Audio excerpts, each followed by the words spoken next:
fantastico. È fantastico. Indossa la maschera bianca di carnevale al suo arrivo in piazza Mercato a Marghera. Beppe Grillo, sbarcato in Veneto con il camper del suo Tsunami Tour. Ad attenderlo quasi 10.000 persone, come era accaduto poche ore prima in piazza delle Erbe a Padova, dove all'arrivo il messaggio era stato chiaro.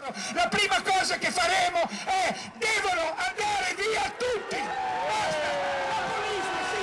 Siamo populisti!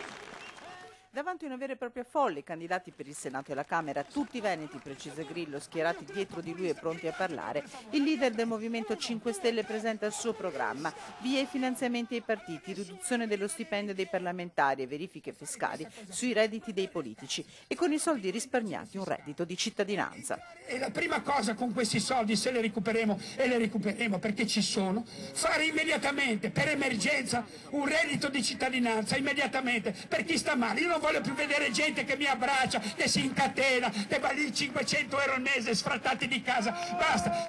Nessuno va nelle piazze, incalza, tutti hanno paura. Da Padova prima, da Marghera poi, Grillo lancia il suo progetto per le piccole e medie imprese e annuncia a Treviso l'incontro con la categoria. Bene, bene, allora il progetto della piccola e media impresa, eccolo qua, perché poi dice noi non abbiamo progetti. Dopo Grillo sfilano i candidati del Movimento 5 Stelle con le loro vite e i loro programmi. Al termine del comizio, bagno di folla.